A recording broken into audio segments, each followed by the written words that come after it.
Welcome to the Gray in Between. Today I want to share a story that hit me pretty hard this week from my own life.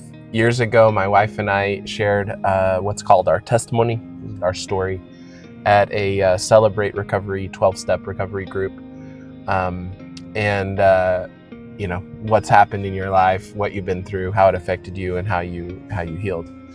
Well, part of my story that I shared in this particular day was the fact that somebody that was close to me had been murdered, and it was just my part of the process that I shared. And at the end of that, somebody walked up to me and they asked a question because she had just had something similar happen to one of her family members, and this girl said, how do you go on?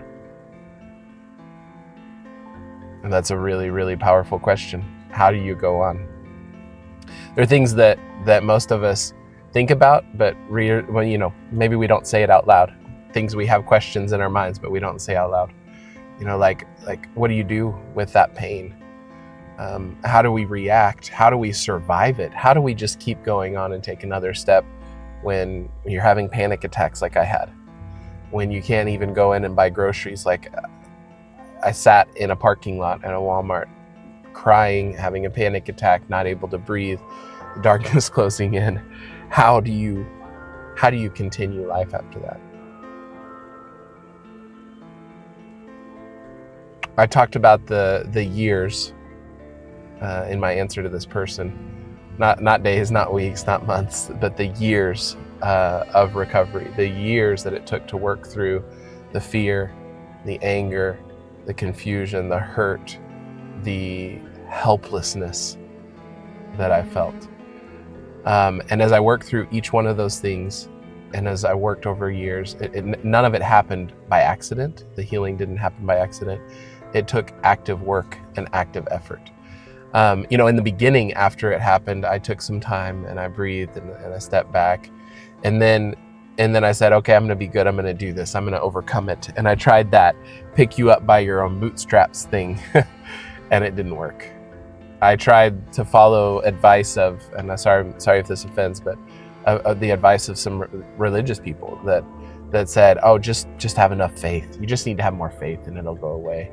You just need to keep serving, keep working harder, keep volunteering. Just go help others. Ignore your pain and it'll be okay. But the truth is it wasn't fine.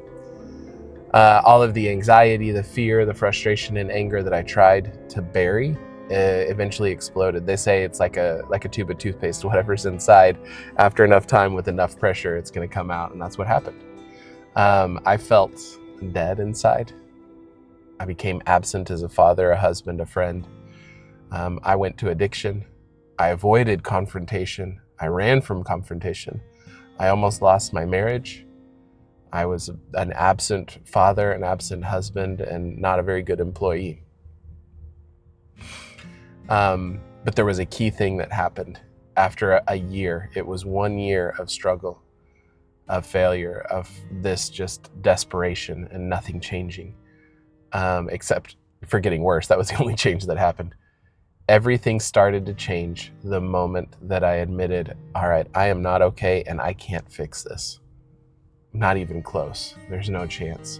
I remember the moment that I leaned over to my wife and we were both frustrated, and I took all the courage I had and all the strength I had to say, will you go to marriage counseling with me?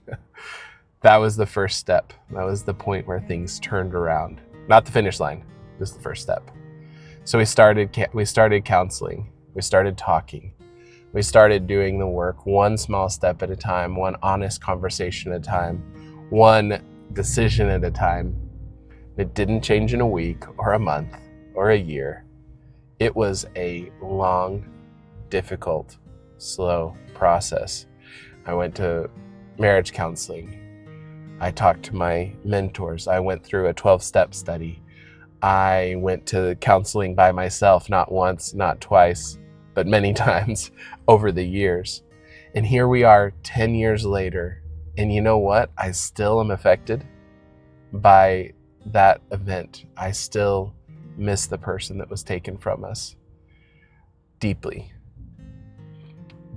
But I'm not controlled by my fear anymore. I'm not controlled by my anger. I'm not forced to go to addiction in order to just feel okay. I'm not forced to watch movies or eat tons of chocolate just to be able to make it the next step. I've made progress. I've made a lot of progress. God working in me, my counselors working with me, my mentors, my accountability partners working with me has helped make a lot of progress and a lot of change. So, welcome to the Gray in Between.